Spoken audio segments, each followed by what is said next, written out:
dengan kos upah percuma. Terbaru, Siti Jewels ada kedai terbesar di Meru Ipoh. Siti Jewels ni King Jewellery of Ipoh tau. Jom serbu Siti Jewels Wang Semaju, Seksyen 7 Shah Alam, Ceras Selatan dan Meru Ipoh. Apalagi kau cari, semuanya di sini. Semuanya ada di Siti Jewels. Mak, berbuka ni adik nak makan ayam boleh ke? Mak panaskan lauk semalam ya. Elok lagi tu. Mak, tahun ni adik nak baju raya baru boleh? Kita pakai baju tahun lepas boleh? Elok lagi rasanya. Ramadan ini masih ramai lagi yang tidak mampu untuk sediakan juadah berbuka. Apatah lagi persiapan raya. Bersama Yayasan Ikhlas, kita santuni mereka. Layari kasihramadan.com atau hubungi 019-611-5954. Beri seadanya, berkongsi seikhlasnya. Inspirasi, euforia, Islam, semuanya diiki.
عن أبي هريرة رضي الله عنه عن النبي صلى الله عليه وسلم قال: الإيمان بضع وستون شعبة والحياء شعبة من الإيمان. رواه البخاري. Maksudnya dari Abu Hurairah radhiyallahu anhu, dari Nabi sallallahu alaihi wasallam, baginda bersabda, iman memiliki lebih daripada 60 cabang dan malu itu adalah sebahagian daripada iman. Riwayat Al-Bukhari.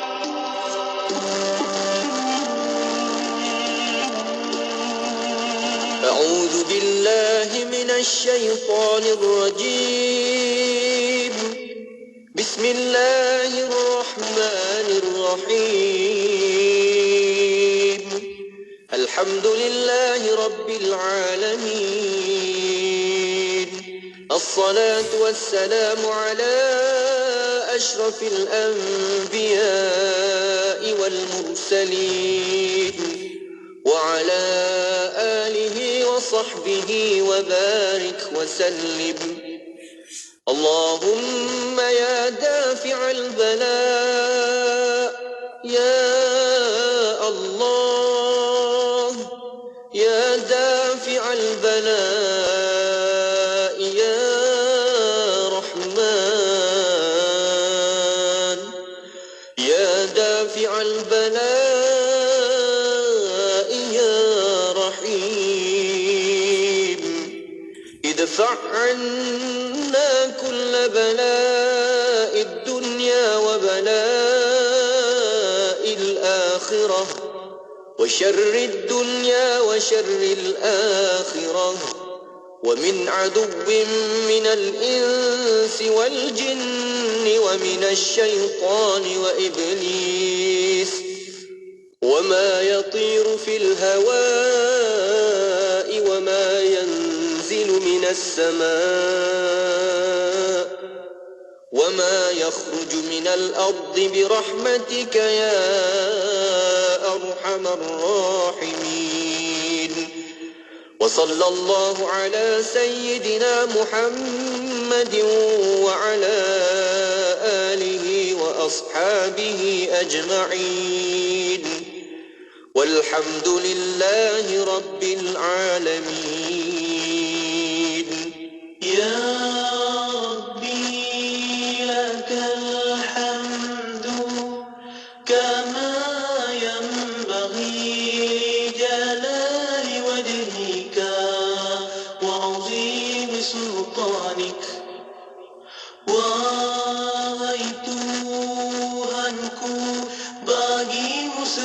pujian sebagaimana yang selayaknya dengan kebesaran-Mu serta keagungan-Mu, kekuasaan-Mu. Ya Rabbi lakal hamdu kama yanbaghi li jalali wajhika wa azimi sultanik. Wahai Tuhanku, bagimu segala pujian sebagaimana yang selayaknya dengan kebesaran-Mu serta keagungan-Mu, kekuasaan-Mu. Raditu billahi rabba wa bil islami dina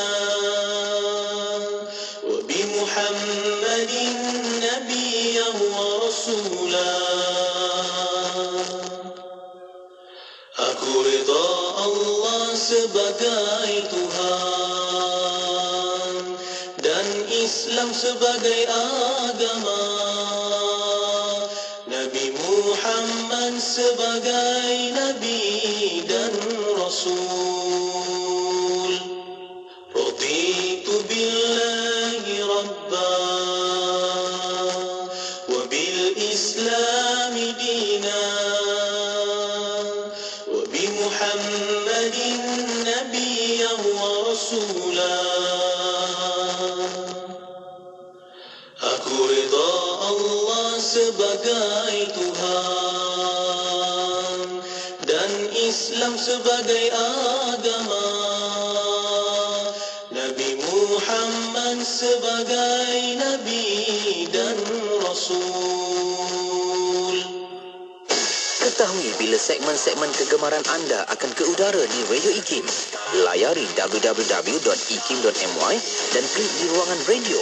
Terdapat juga info-info menarik mengenai personaliti-personaliti Radio IKIM. IKIM, inspirasi euforia Islami. Dengarkan seleksi lagu-lagu nasyid. Hanya di IKIM, inspirasi euforia Islami. Dengarkan ilmu-ilmu yang bermanfaat bersama Syafiq Saleh di Aspirasi 10.1.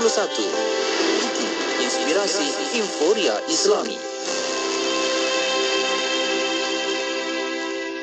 IKIM Inspirasi Euforia Islami. Syukur saya masih lagi bertemankan bersama dengan sahabat pendengar. Waktu ini apa saja anda lakukan di rumah, di dalam pejabat maupun dalam kenderaan, pastikan terus kekal sebab kita nak nikmati lagi pengajian ilmu. Pastinya tarbiyah Ramadan hanya di Radio IKIM. Baik, cakap pasal puasa sangat bagus dan kita tahu apa manfaatnya. Seperti biasa, apa yang kita dapat info berkaitan dengan puasa dapat merehatkan sistem penghadaman, mengurangkan berat badan, merendahkan paras kolesterol dalam darah, juga mengurangkan paras gula dan juga merendahkan tekanan darah kita. Jadi sama-sama kita ambillah manfaat ini untuk ruang peluang kita nak bagi sihatkan tubuh badan kita. Okey, dan insyaAllah sama-sama kita akan teruskan lagi siaran kita berikutnya, nak mendengarkan perkongsian dari rancangan Tadabbur di mana anda boleh sama-sama dengarkan di platform media sosial kita di YouTube IKIM dan juga di Facebook IKIM FM. Akan kita dengarkan perkongsian oleh Al-Fadhil Ustaz Syahari Abdul Rahman. Okey, dan kita berhibur seketika, kita nak dengarkan lagu dendangan dari Infak, lagunya Anugerah Ramadan. Kekal di IKIM Inspirasi Euforia Islami.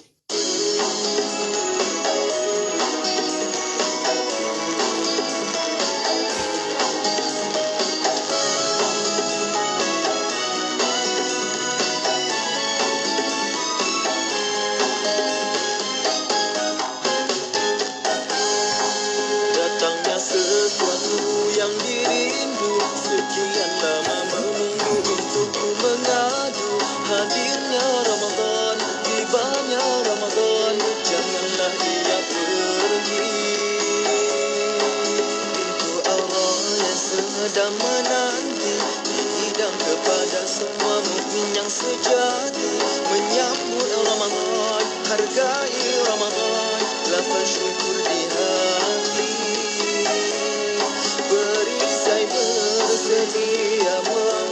dan perkara keji.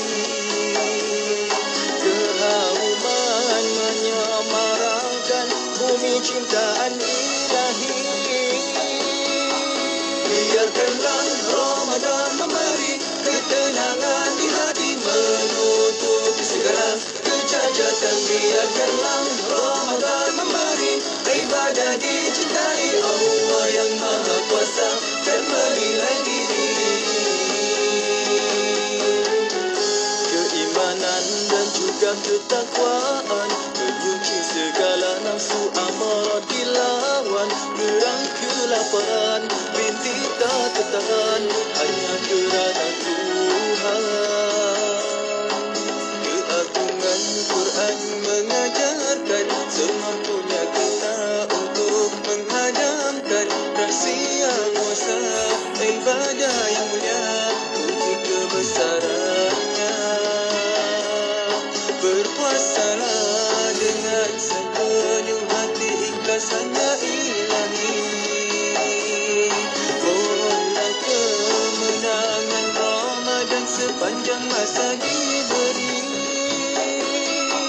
Biarkanlah Ramadan memberi ketenangan di hati, menutupi segala kecacatan. Biarkanlah Ramadan memberi ibadah dicintai Allah yang Maha Kuasa dan menilai diri. Gunakanlah peluang teguh bernyawa untuk kencang nikmati Ramadan dengan penuh keinsafan.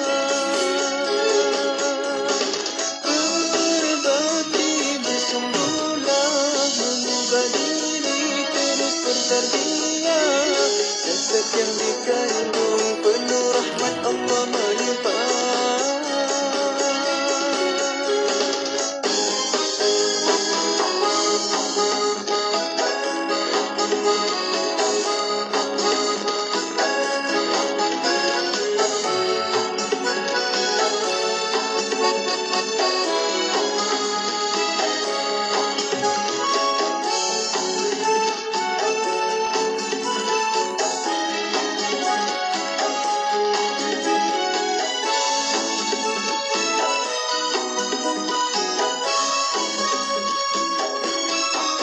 Biarkanlah Ramadan memberi ketenangan di hati, menutupi segala kecacatan. Biarkanlah Ramadan memberi ibadah dicintai Allah yang Maha Kuasa dan menilai diri. Imanan wa isaban ghufira lahu ma taqaddama min dhanbihi. Siapa yang hidupkan bulan Ramadan dengan iman ihsan, kerana Tuhan dosanya yang dahulu diampunkan. Man qama Ramadan imanan wa ihsaban ghufira lahu ma taqaddama min dhanbihi. Siapa yang hidupkan bulan Ramadan dengan iman ihsan, kerana Tuhan dosanya yang dahulu diampunkan. Kerana Tuhan dosanya yang dahulu diampunkan. Kerana Tuhan dosanya yang dahulu diampunkan.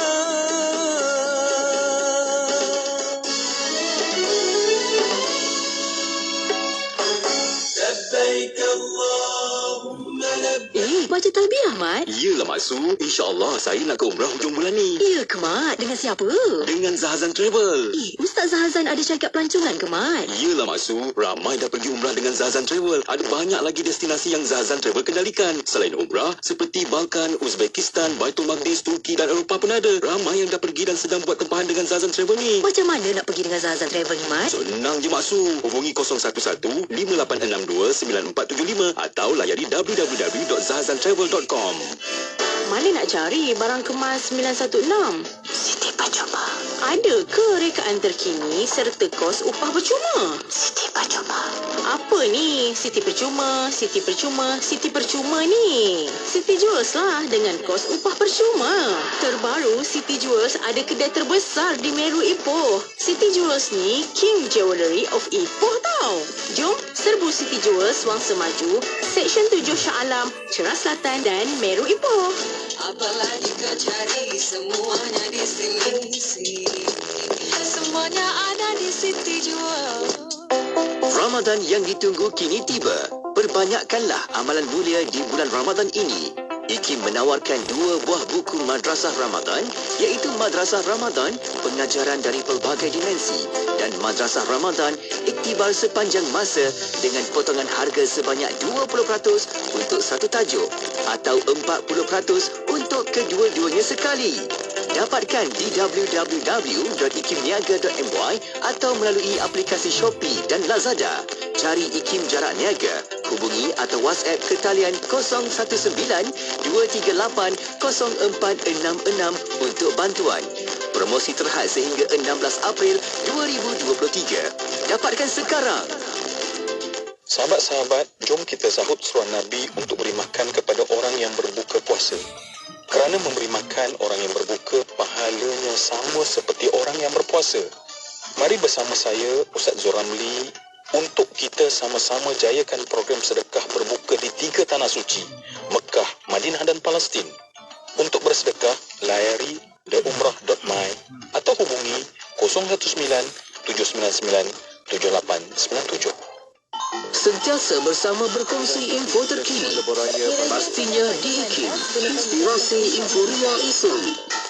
IKIM Inspirasi Inforia Islami. Assalamualaikum warahmatullahi wabarakatuh. Alhamdulillah, kita kembali bersama untuk pertemuan di Aspirasi 10.1. Saya Syafiq kembali temankan anda, dan kita nak bawakan lagi untuk siaran kita seperti biasa hari Jumaat ini. Salam Saidul Ayyam, penghulu segala hari, rancangan Tadabbur. Dan anda boleh sama-sama tonton sekarang di YouTube IKIM Media dan juga di Facebook IKIM FM untuk sama-sama kita dapatkan lagi belajar dalam ayat-ayat suci Al-Quran untuk kita ambil panduan dan pengajarannya. Dan untuk itu, kita masih lagi nak bersama-sama dengan tetamu kita untuk menceritakan Tadabbur Al-Quran ini bersama dengan Al-Fadhil Ustaz Muhammad Syahri Abdul Rahman yang dah pun ada di talian kita. Assalamualaikum Ustaz. Waalaikumsalam warahmatullahi wabarakatuh. Apa khabar Ustaz Syafiq? Baik seadanya. Macam mana Ustaz? Kalau hari ini dah beberapa hari, seminggu dah ni kita berada di bulan Ramadan. Macam mana Ustaz? Okey ke puasanya semua? Okey je, mudah-mudahan semakin bertambah kualiti lah ya. Daripada sekadar kuantiti rakaat tarawih ya, dan seumpama dengannya. Amin. Amin. Sama-sama kita tumpang kekuatan semangat itu yang boleh kita kuatkan lagi insya-Allah dan kekalkan momentum amalan yang sama-sama kita buat di bulan Ramadan ini. Baik Ustaz, untuk tajuk kita kali ini nak fokus lagi dalam surah Al-Kahfi dan kita akan bincang berkaitan dengan tajuknya Menuju Akhir Zaman, surah Al-Kahfi ayat 102 hingga ayat 104. Jom Ustaz, kita mulakan untuk sesi tadabbur kita pada kali ini. Silakan Ustaz. Terima kasih pada DJ Syafiq Saleh Sama Ustaz. Selaku penerbit untuk segmen Tadabbur. Terima kasih pada semua pendengar setia IKIM, juga penonton. Assalamualaikum warahmatullahi wabarakatuh. Alhamdulillahirabbil alamin, wassalatu wassalamu ala Rasulillah wa ala alihi wa sahbihi wa barik wa sallim. Kita berada di penghujung surah Al-Kahfi, sebagaimana kita berada di penghujung usia dunia. Kita berada di akhir Al-Kahfi dan kita mahu berbicara tentang akhir zaman, dan kita berada pada sifat-sifat tamadun yang dilukis oleh Allah Subhanahu wa taala mengenai akhir zaman. 3 ayat yang bakal kita lalui pada pagi ini, pagi Jumaat yang diberkati, adalah kesinambungan daripada cerita Ya'juj dan Ma'juj yang disekat kemaraannya oleh Zulkarnain alaihi salam.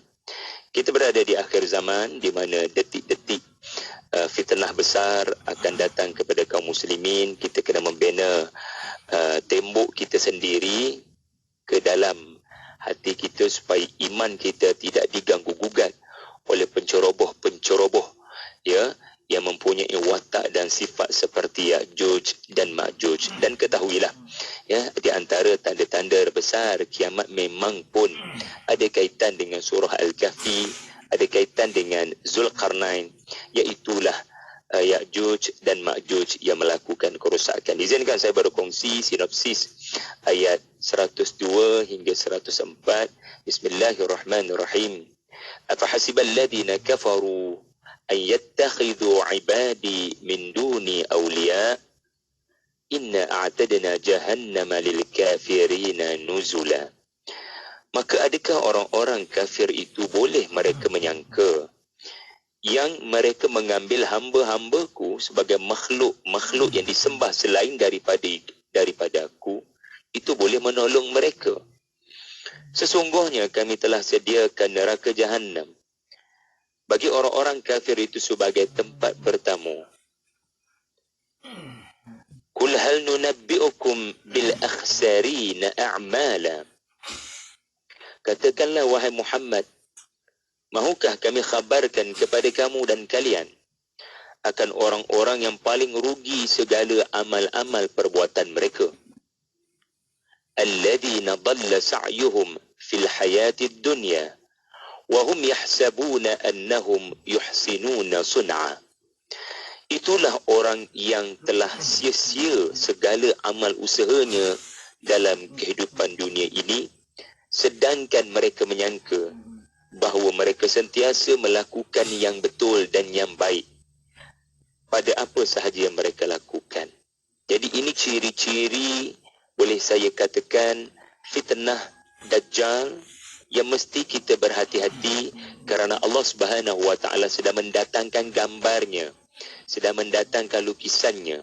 Baik, kita beri perhatian kepada ayat 102 terlebih dahulu, di mana ada ciri B nombor 1, ya, ada 5 B semuanya kalau sempat. Bencana spiritual lebih besar. Artinya kita telah lihat bagaimana Zulkarnain menghalang kerosakan daripada Ya'juj dan Ma'juj. Ini bukan kebetulan ayat-ayat sebelumnya berbicara tentang kerosakan yang dilakukan oleh Ya'juj dan Ma'juj dalam bentuk peperangan, penindasan, pembunuhan, merampas negeri, memisahkan keluarga, ibu dari anak, suami dari isteri. Tiada peri kemanusiaan, menyembelih manusia seperti tidak ada langsung hari pembalasan. Kita telah jelas ciri Ya'juj dan Ma'juj melakukan kerosakan, berperang, menumpahkan darah di sana sini. Tetapi yang lebih buruk daripada kerosakan dan kezaliman ini adalah kita melakukan kerosakan peperangan dengan menisbahkan kepada ini kemahuan Tuhan. Inilah ajaran paling sesat di atas muka bumi. Kalau nak buat kejahatan, lakukan kejahatan. Jangan dikaitkan dengan holy war. Kononnya ini perang suci. Tuhan berkehendak kepada peperangan ini. Siapa mengajarmu untuk bermudah-mudahan berkata ini kemahuan Tuhan? Jangan bermudah-mudah mengaitkan dengan Tuhan, khususnya dalam perkara-perkara membabitkan kehilangan nyawa, kematian. Nabi Allah Khadir alaihi salam dalam surah Al-Kahfi telah kita belajar, baginda sangat berlapik mulut baginda daripada menisbahkan perahu yang rosak dengan ketentuan Allah. Bahkan baginda berkata, saya yang mahu aibkan perahu ini, walaupun sebenarnya ia ada kaitan dengan perintah daripada Allah. Jadi bencana spiritual di sini bermaksud anda mahu menyebarkan kerosakan atas nama agama. Kononnya inilah yang diseru oleh Islam. Benarkah begitu? Sebab itu kumpulan, ya, yang disebut pada ayat 102 ini, ya, adalah kumpulan Nasrani.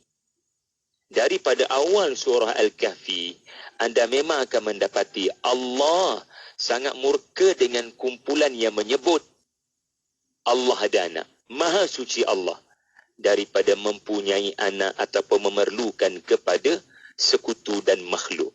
Kumpulan inilah diisyaratkan daripada ayat 102, iaitulah mereka yang berkata, hamba-hamba kami seperti Nabi Isa adalah separuh ketuhanan ataupun anak Tuhan.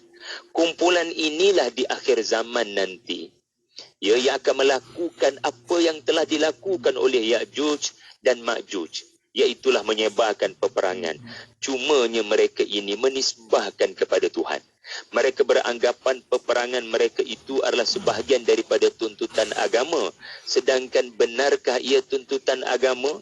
Kamu berperang sesuka hati, merampas tanah air. Islam datang dengan konsep jihad yang sangat ketat syarat-syaratnya.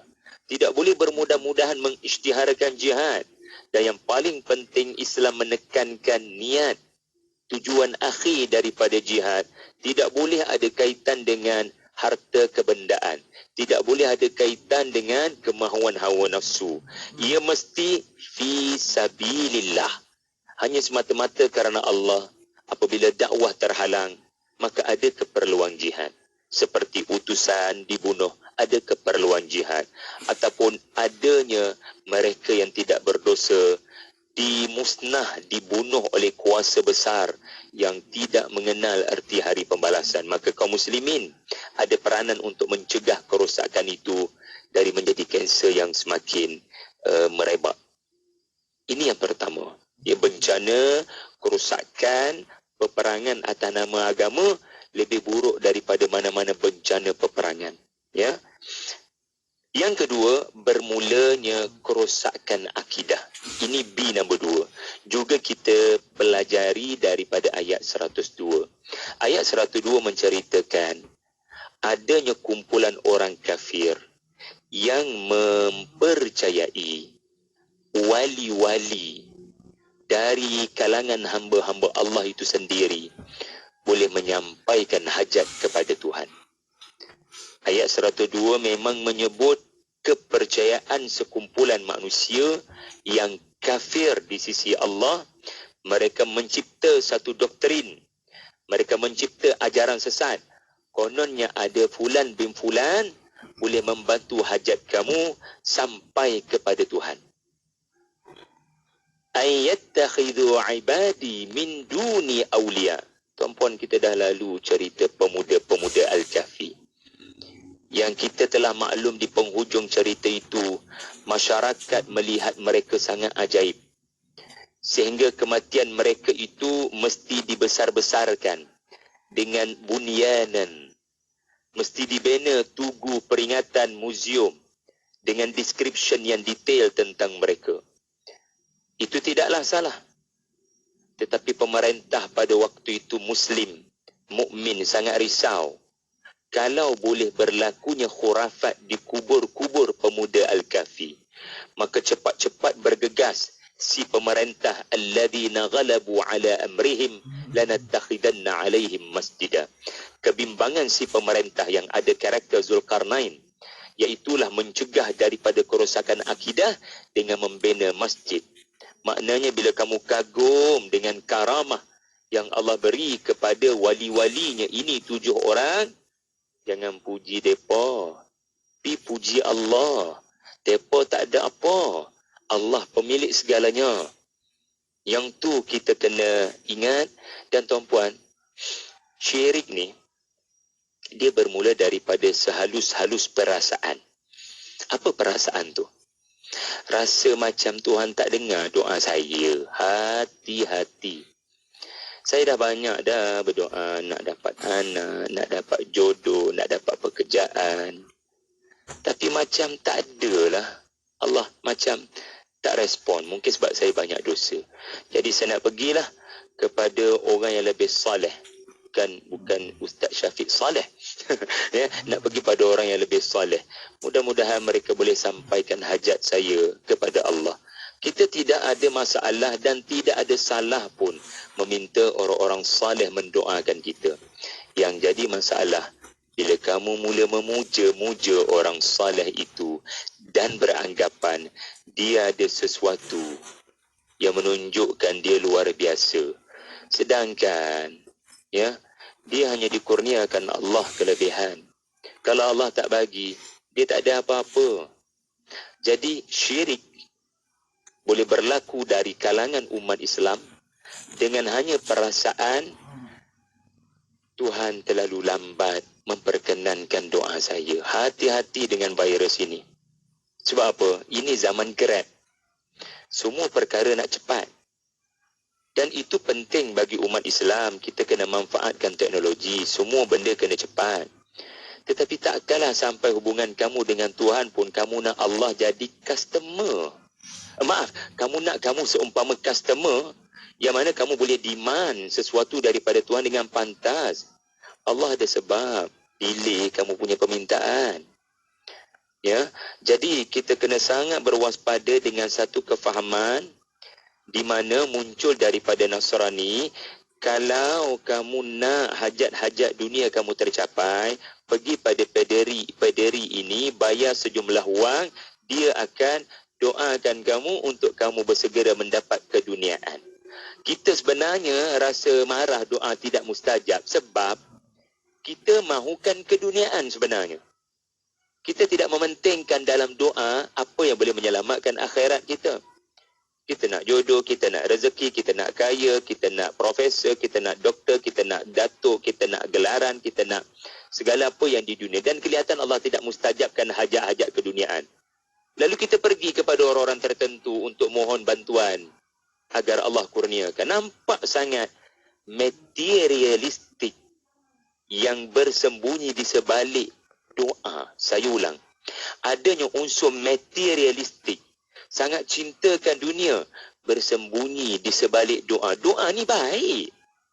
Doa ini baik. Allah suka orang berdoa.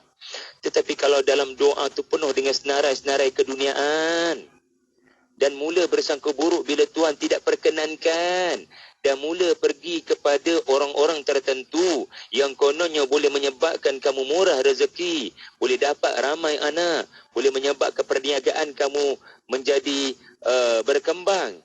Itu sudah ada tanda-tanda tidak sehat kepada keberagamaan kita. Yang kedua. Yang ketiga, Allah perlu air ni Ustaz Syafiq ni. Allah.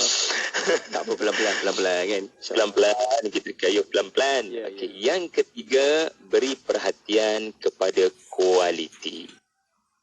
Okey, saya nak ulas pasal kualiti ni sebab menarik. Ayat 103 berbicara tentang seburuk-buruk amalan. Okey, di awal surah Al-Kahfi, 10 ayat pertama ada perkataan ahsanu amala. Tuan-tuan carilah. Ya, ayah ibu cari. Kalimah linabluwahum ayyuhum ahsanu amala. Inna ja'alna ma'alal ardi zinatan laha linabluwahum ayyuhum ahsanu amala. Amal baik satu pun tak apa. Kalau benar-benar ikhlas niatnya dan mengikuti sunnah. Allah guna mufrad ahsanu amalan. Amalan, kita main bahasa Arab sikit amalan. Tetapi bila Allah cerita tentang orang-orang kafir, Allah tidak sebut akhsarina amalan ataupun biman huwa akhsaru amalan. Allah sebut akhsarina a'malan, iaitulah jamak kepada amalan. Artinya banyak betul amalan orang kafir. Tetapi kuantiti amalan mereka yang banyak tetap tidak boleh menafikan fakta mereka manusia paling rugi di akhirat kelak kerana menyembah manusia, mengambil sekutu kepada Allah. Kerana syirik, semua kebaikan-kebaikan kamu Allah takkan pandang walau banyak sekalipun kuantiti amalan jamak. Jadi hebat ya bahasa, ya permainan bahasa di dalam kalam Allah Al-Quran. Apa kita belajar? Walaupun ya sedikit jumlah rakaat kita buat semasa qiyam Ramadan, hatta tarawih sekalipun, Tak apa tuan-puan, jangan rasa bersalah. Asalkan anda memberi perhatian kepada khusyuk di dalam proses kita bertarawih. Biar Al-Quran yang kita dengar dan Al-Fatihah yang kita selalu baca memberi bekas kepada hati kita, memberi kesan dalam hati kita, sampai kita rasa banyak perkara kena ubah kepada cara kita berfikir dan cara kita mengendalikan kehidupan. Quran beri kesan. Dia mencetuskan revolusi dalam hidup kita. Itu yang sepatutnya berlaku. Walaupun kita mungkin hanya buat 2 rakaat qiyamul lail malam tu, ataupun 4 rakaat, ya, tetapi tak apa, asalkan ahsanu amalan. Satu amalan pun tak apa, asalkan kualitatif berbanding banyak amalan, a'malan, tetapi akhsarin, Allah tidak terima. B yang keempat, besarnya makna Al-Fatihah.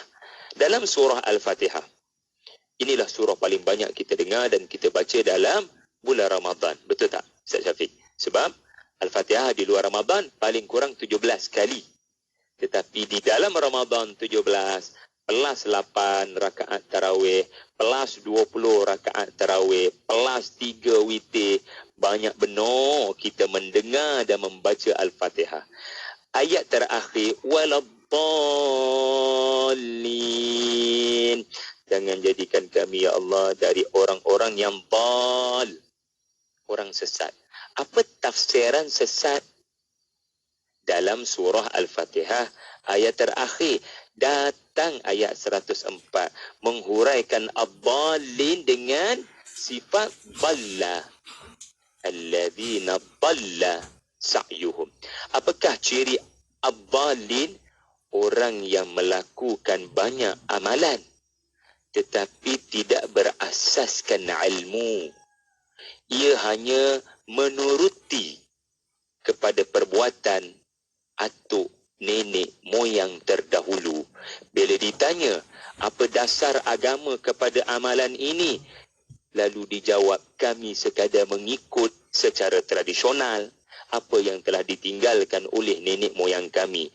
Kamu jangan banyak tanya, kamu jangan tanya banyak-banyak. Sebab kalau kamu melawan apa yang kami buat, kamu melawan nenek moyang kamu. Malahum bihi min ilmin. Allah mengkritik perbuatan Nasrani yang banyak melakukan ibadat, tetapi sebenarnya ibadat mereka tidak berasaskan ilmu.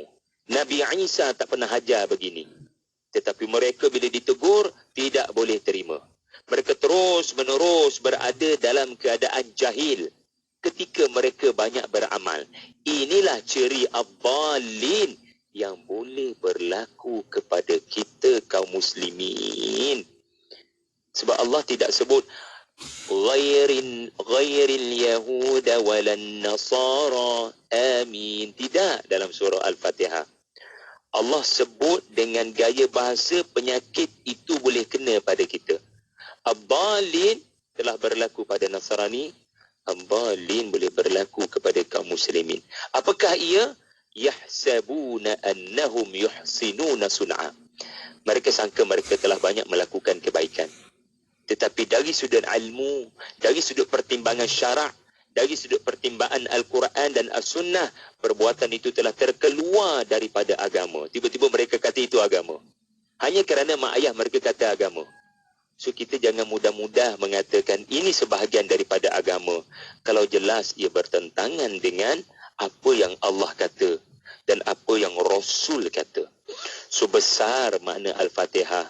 Kalimah ad-dallin dihuraikan oleh surah Al-Kahfi ayat 104.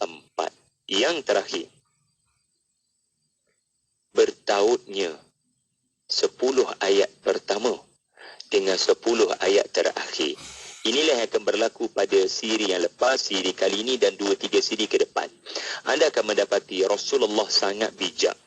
Bila Nabi kata kamu boleh baca 10 ayat pertama untuk selamat daripada fitnah Dajjal, dari riwayat lain Nabi kata juga boleh baca 10 ayat terakhir, ia memang menunjukkan kejeniusan sallallahu alaihi wasallam. Sebab Nabi nak kata penghujung surah Al-Kahfi memang menegaskan permulaan surah Al-Kahfi. Sangat objektif ucapan Allah, tidak ada unsur meleret-leret, berjela-jela. Sebab apa? Dia akan tutup ucapannya dengan apa yang dia ucap di awal-awal tadi, iaitulah intipati utama. Sebagai contoh, di awal-awal surah Al-Kahfi, Allah Subhanahu wa taala menyebut tentang perang besar akan terjadi di akhir zaman. Qayyiman liyundhira ba'san syadidan min ladunhu. Al-Quran turun untuk beritahu peringatan yang akan mendukacitakan mereka yang terbabit dalam peperangan besar, bahawasanya mereka akan kalah. Siapa mereka yang akan kalah? Wa yundhira alladhina qalu ittakhadallahu walada. Nasrani yang menyatakan Tuhan ada anak. Quran sudah memberikan ramalan ataupun fakta daripada masa depan. Kamu nak mulakan peperangan dengan kaum muslimin, kamu yang akan menghadapi ba'san syadidan, kekalahan dalam peperangan besar ini. Dan apa akan berlaku pada kaum muslimin? Ya, dalam hadis-hadis akhir zaman, kaum muslimin akan berkubu di Syria, di satu tempat yang bernama Ghutah, ketika orang-orang kafir Romawi telah turun ke Amik dan Dabiq. Peperangan besar ini tuan-puan boleh Google. Apa yang disebut sebagai Al-Malhamah Al-Kubra. Ia akan berlaku di akhir zaman. Ini yang disebut sebagai perang besar.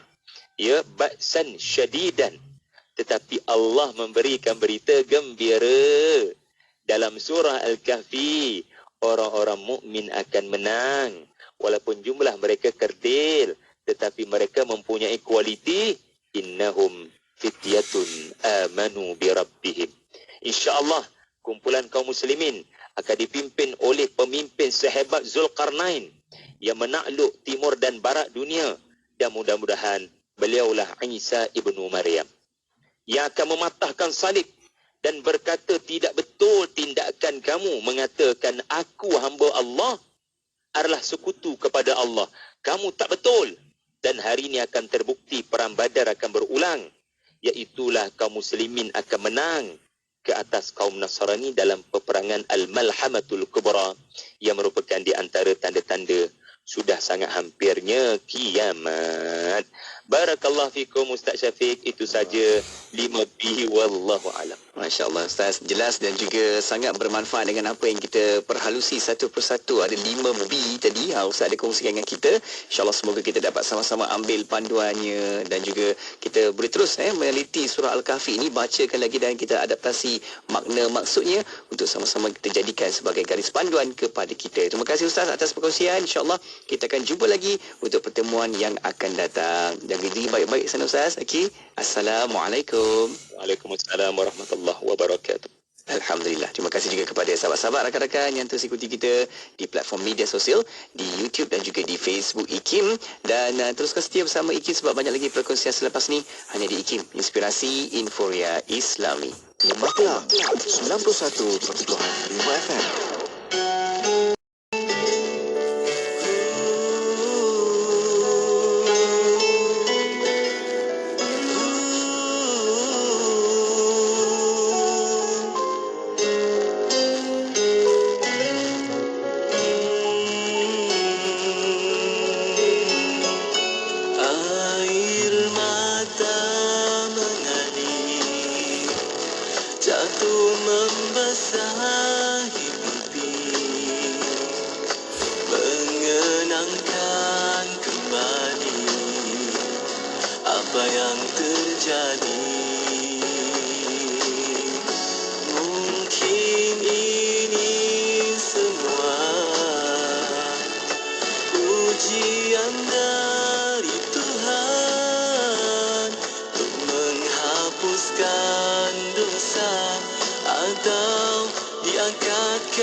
Atas segala dosa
Semakin banyak kita lihat kebaikan, semakin banyak kita belajar bersyukur.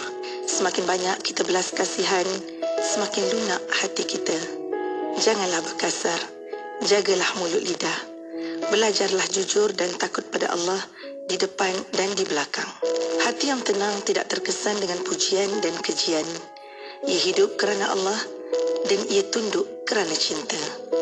Ya Allah, berilah daku hati yang bersih, hati yang suci, hati yang bercahaya, seperti mana hati Nabiku, Nabi Muhammad sallallahu alaihi wasallam. Nasihat yang menjadi muhasabah, ilmu yang memacu dakwah, kata inspirasi yang menjadi hikmah. Hayati perkongsian ilmu oleh Ustazah Nur Laila Aniza Zakaria menerusi rancangan tarbiyah pada setiap hari Jumaat jam 10.15 pagi. Tentunya di IKIM, Inspirasi Inforia Islami.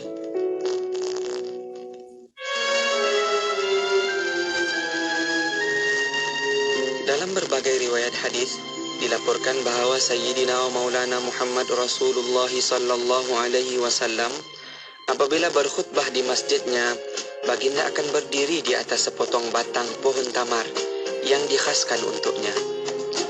Setelah beberapa lama, seorang sahabat mulia radhiyallahu anhu menawarkan untuk menukang sebuah mimbar tempat junjungan baginda sallallahu alaihi wasallam berkhutbah. Tawaran itu dikabulkan. Lalu sebuah mimbar bertangga 3 atau 4 dikerjakan untuk mengganti batang pohon tamar. Setelah mimbar itu siap, junjungan Rasulullah sallallahu alaihi wasallam merasa lebih selesa.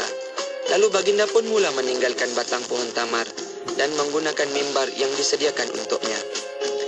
Apabila itu berlaku, kedengaranlah di dalam Masjid Nabawi suara ratap tangis seperti unta betina meratapi anaknya. Suara ratapan itu kedengaran di seluruh ruang masjid dan amat menyayat hati. Rupa-rupanya, ia adalah suara batang pohon tamar yang hibah kerana ditinggal junjungan Nabi sallallahu alaihi wasallam. Apabila menyadarinya, maka ramailah sahabat yang menangis.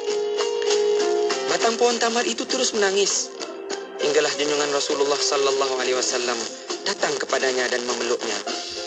Lalu diamlah ia.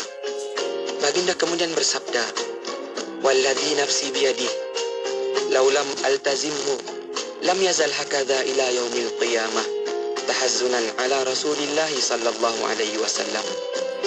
Demi Tuhan yang jiwaku dalam genggamannya, jika aku tidak datang memeluk batang pohon tamar ini, nescaya ia akan terus begini hingga ke hari kiamat kerana hibah ditinggalkan Rasulullah sallallahu alaihi wasallam.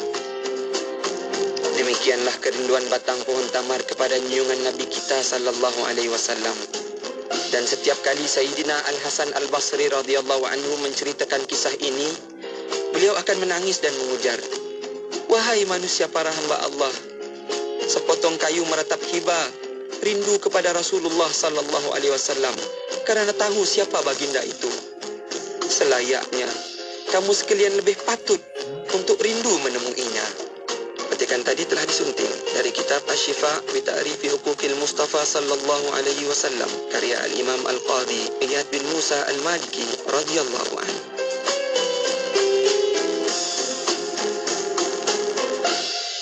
Siti, kamu ni kejap solat, kejap tak. Jangan buat main-main, Siti. Sibuk, Mak. Masa terhad sikit. Manakah nak rehat untuk makan lagi? Nak cuci makeup sebelum solat lagi? Dah tahu masa tu terhad. Carilah sesuatu yang memudahkan. Kamu tengok Sisa tu. Sempat aja dia nak bersih dan tanggalkan makeup sebelum wuduk. Dia pakai Hot Set Kosmetik Nuraisa, Mak. Nuraisa Kosmetik mesra wuduk tu? Habis tu, kenapa kamu tak pakai Hot Set Kosmetik Nuraisa juga? Nuraisa kan kosmetik mesra wuduk. Pak Hamid, buat apa tu? Jauh betul tu Menong. Lambat lagi ni nak masuk waktu asar. Bukan main awal datang. Aish kamu ni Hamid. Terkejut saya. Ni memikirkan macam mana nak laburkan duit. Mana selamat dan mana boleh bagi ulangan yang tinggi. Ni Pak Hamid. Nama dia Koperasi Rakyat BR 2.0 Malaysia Berhad. Dekat sini, Pak Hamid boleh buat pelaburan. Jangan risau Pak Hamid. Sebab ini memang boleh dipercayai. BR 2.0 diluluskan dalam kabinet dan diterajui golongan korporat yang berkaliber. Oh, hebat. Kalau macam tu bolehlah saya melabur di sini. Dekat mana nak tahu lebih lanjut? Pak Hamid boleh layari www.rakyatbr2.my. Bunyi air ini mungkin biasa bagi kita, tetapi luar biasa bagi mereka di Yaman. Ianya menjadi penentu sama ada mereka boleh hidup esok hari atau sebaliknya. Saya mengajak anda semua Ramadan kali ini bersama Pertubuhan Kasih Insan Malaysia demi air bersih untuk Yaman. Moga Ramadan kita memberi harapan baru untuk mereka. Layari kasihinsan.org atau hubungi 012-7030-788. Kasih Insan, kasihi Yaman. Masjid Sri Sendayan, Negeri Sembilan. Masjid Sri Sendayan merupakan sebuah masjid yang terletak di Bandar Sri Sendayan, Negeri Sembilan. Masjid ini merupakan antara masjid indah di Malaysia dan sering menerima lawatan pengunjung serta pelancong. Mula dibina pada tahun 2015 dan dirasmikan pada 20 September 2019. Masjid ini mampu menampung sehingga 5,000 jemaah pada satu-satu masa. Masjid Sri Sendayan terletak di kawasan berkeluasan 4.5 hektar dan mempunyai 3 dewan solat, iaitu Dewan Solat Utama yang mampu memuatkan seramai 3,000 jemaah, Dewan Solat Kedua 800 jemaah dan Dewan Solat Wanita 800 jemaah.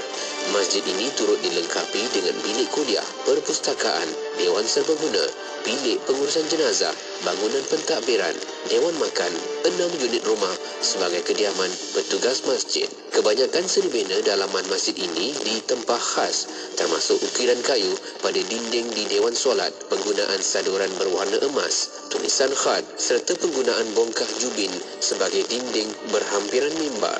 Seni dalaman masjid ini menggabungkan elemen dari Mesir, Turki, Dubai, Maghribi dan China. Keunikan hasil seni bina masjid ini membuatkan ia menerima beberapa gelaran daripada orang ramai, termasuk Taj Mahal, Masjid Nabawi dan Masjid Kerajaan Uthmaniyah. Masjid ini mempunyai sebuah kubah utama dan 3 kubah kecil di bahagian laluan hadapan. Selain itu, terdapat juga 2 menara di bahagian hadapan masjid. Masjid ini diwakafkan oleh tokoh perbankan Tan Sri Abdul Rashid Hussein yang merupakan masjid kedua diwakafkan olehnya selepas Masjid Hussein atau lebih dikenali sebagai Masjid Putih di Seremban II yang dibina pada tahun 2012. Nak dengar rancangan Santapan Jiwa untuk Kehidupan? Semuanya ada di IKIM, Inspirasi Inforia Islami.